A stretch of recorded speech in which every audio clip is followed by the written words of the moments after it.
जय जोहर। एक तीर एक कमान। मैं बोलूं और फिर भी आवाज नहीं आए, बड़ा दुखदाई है। जय जोहर का नारा है, भारत देश हमारा है। जय जोहर का नारा है, भारत देश हमारा है। आदिवासी एकता जिंदाबाद, बिरसा मुंडा जिंदाबाद, टंट्या मामा जिंदाबाद। आवाज अपनी खुलती पर बोलते हैं। चलो, अब बहुत सारी बातें सब लोगों ने कर दी और अभी हमारे बवर दादा को सुनना सबके लिए बाकी है, तो मैं अपनी बात संक्षिप्त में खत्म करूंगी।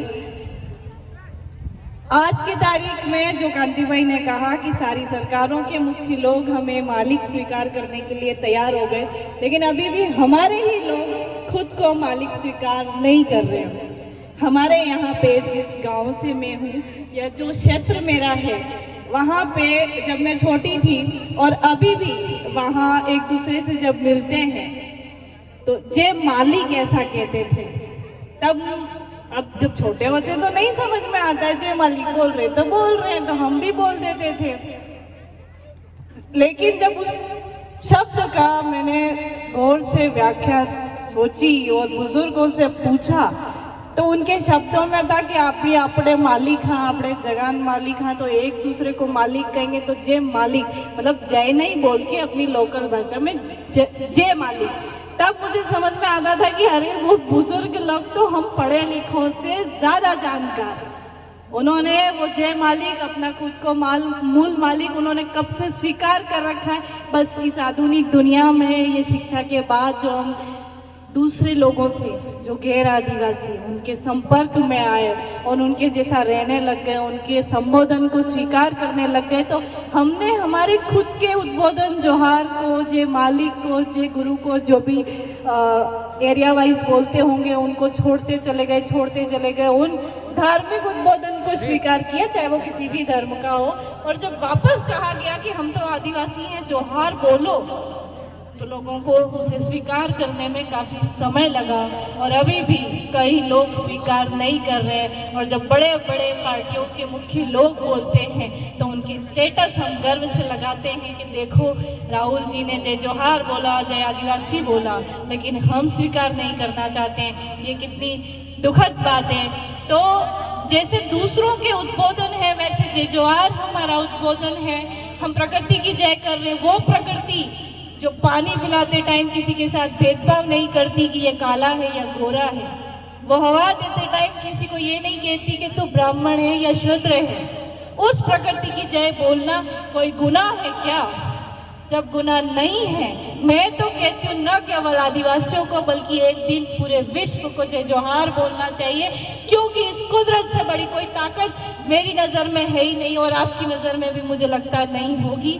जो कुछ है वो कुदरत है, कुदरत ही धर्म है, कुदरत ही माया है, कुदरत ही दुनिया है, सब कुछ कुदरत है। अगर हम इसके विरोध में जाते हैं, जो कि आज हम देख रहे हैं, दुनिया का तापमान बढ़ रहा है, किसी का ध्यान नहीं जाता है, किसी का भी ध्यान नहीं जाता है कि हम पर्यावरण प्रदूषण कितना कर रहे हैं। हम कहने को कहते हैं हम प्रकृति पूजक हैं, सारी चीजें कहने की हो गई, हम भी बदल रहे हैं और इतना बदल रहे हैं कि हम नहीं समझ पा रहे हैं कि दुनिया का तापमान इतना बढ़ रहा है कि हमारे बच्चे, हमारे बच्चों के बच्चे नहीं, हमारे ही बच्चे शायद इस तापमान को बर्दाश्त नहीं कर पाएंगे।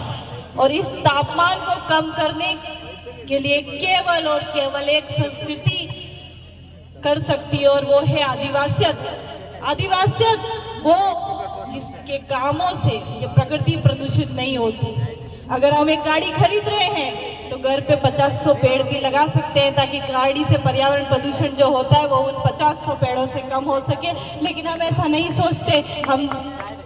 हम भी उस दिशा में कहीं न कहीं थोड़ा थोड़ा गलत जा रहे हैं। हम देखते हैं कि हमारी ज़मीनें, जो नौकरी लग के शहर में चला गया वो गांव की ज़मीनों को छोड़ देता है और फिर गांव के दूसरे लोग, चाहे वो परिवार के हो, वो खेती करते हैं और एक टाइम बाद वो गांव वाले लोग उस ज़मीन को ले लेते हैं और वो शहर वाला बिना ज़मीन के रह जाता है। वो व्यक्ति नौकरी करके शहर में गया, उसका बेटा नौकरी लगेगा इस बात की कोई गारंटी नहीं होती है, लेकिन उसने अपनी ज़मीन छोड़ दी, उसका बेटा क्या खाएगा इस बात के लिए वो नहीं सोचता है। तो जमीन चाहे आप उस पर कुछ ना करो, पुआड़िया ही कर दो, हमारे यहाँ पुआड़िए होते हैं, अब यहाँ पे क्या बोलते हैं मुझे नहीं पता, लेकिन कोई कर दो तो वो भी बिक जाएगा, लेकिन अपनी जमीनों पे खेती करना ना छोड़े। इसके अलावा एक और चीज़ है, बहुत मैं देखती हूँ कि हमारे लोग पढ़ रहे हैं, पर जिन स्कूलों में हमारे बच्चे जाते हैं वहाँ पढ़ाई उस लेवल पे नहीं हो रही जिस लेवल पे होनी चाहिए। और कई बार मैं देखती हूँ कि उन स्कूलों में जो अध्यापक हैं वो हमारे ही समाज के हैं। हमारे ही समाज के अध्यापक होने के बावजूद उन स्कूलों में पढ़ने वाले बच्चे अगर सही रास्ते पे नहीं चल पा रहे तो इसके लिए गैर आदिवासी जिम्मेदार नहीं है, हम लोग जिम्मेदार हैं। अपनी जिम्मेदारियों को स्वीकार करना सीखो। आज इस पूरे कार्यक्रम में आपने देखा होगा कि एक मेडिकल टीम बैठी है जो सिकल सेल एनीमिया का टेस्ट कर रही है।